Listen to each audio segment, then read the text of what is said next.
Well, the best way to predict your future is to create it. Not from the known, but from the unknown.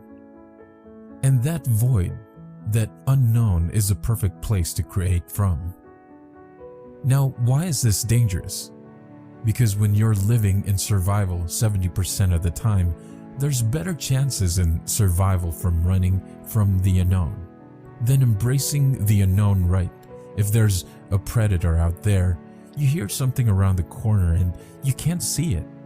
That's an unknown. You're going to run. You're not going to go in. It's not a time to trust. It's a time to open your heart. It's not a time to communicate. Here, kitty kitty, it's not a time to do, it's time to run.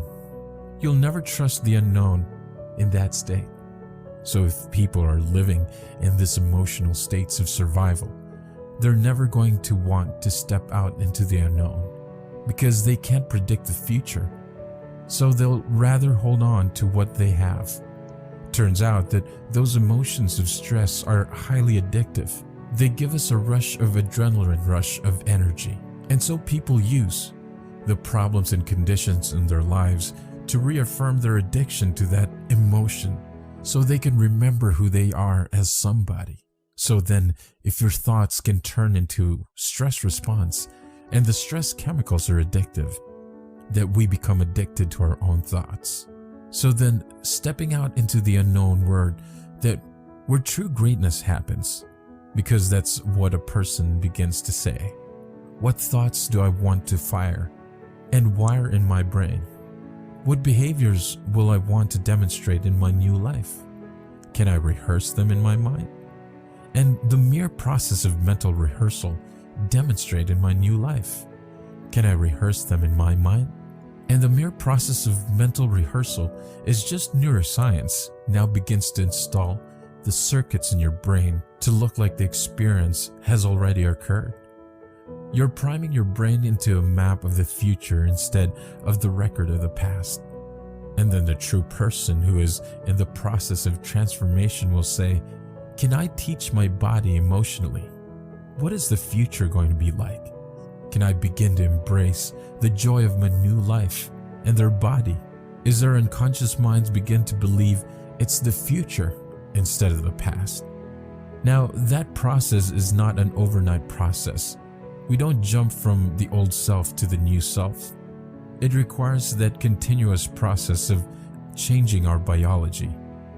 But I can tell you in observing people who have healed themselves of very serious health conditions, who have healed themselves with some pretty difficult scars, and from the past who have overcome addictions, who've created new opportunities and new jobs and new relationships and a new life, had to cross that river, and that when they're literally by a lot from a biological standpoint, a new personality, your personality creates your personal reality.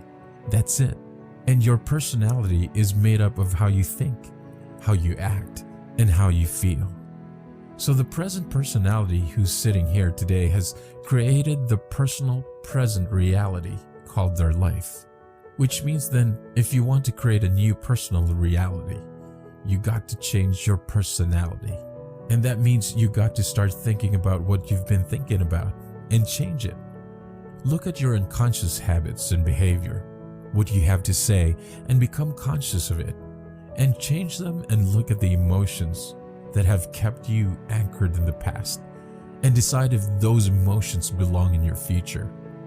I think the biggest problem is that most people try to create a new personal reality as the same personality, and it doesn't work.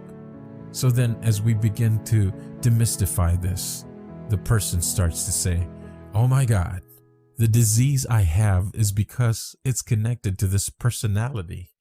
It is possible that if I change my personality, like a person with multiple personality disorder, who has an allergy to nylon stockings and personality and a type 1 diabetes, and another, it is possible if I change my personality. The disease exists in the old personality. I'm literally someone else. It is possible for them from biological standpoint that they're healed and changed? So to answer the question, it is difficult because we're breaking out of a biological mold. It is difficult because most people don't know that they have within their reach all the tools to do it. Because they have the number 3 condition on some level to believe the new hairstyle or the new type of beer they're going to try and grab, a sports car, whatever it is going to change their state. And that's the hypnosis when I wrote The Placebo.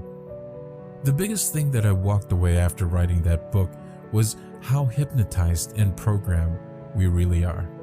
And that's bothered me ever since I wrote the book, because people watch things in their external environment and that they accept, believe, and surrender to those that information without analysis in their program.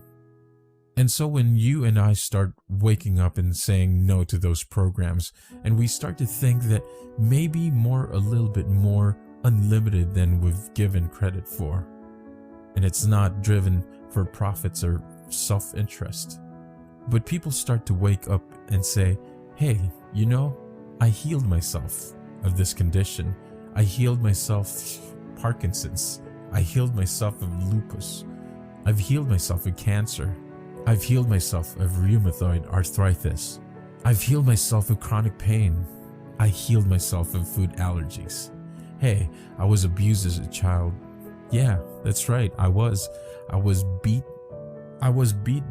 up by a violent father, and I lived in vulnerability and fear for the last 25 years. But that fear has signaled the wrong gene, and I developed this genetic condition. The doctor said I had no way of healing, but when I overcome that fear and broke out of it, I started to signal new genes, and that disease doesn't exist.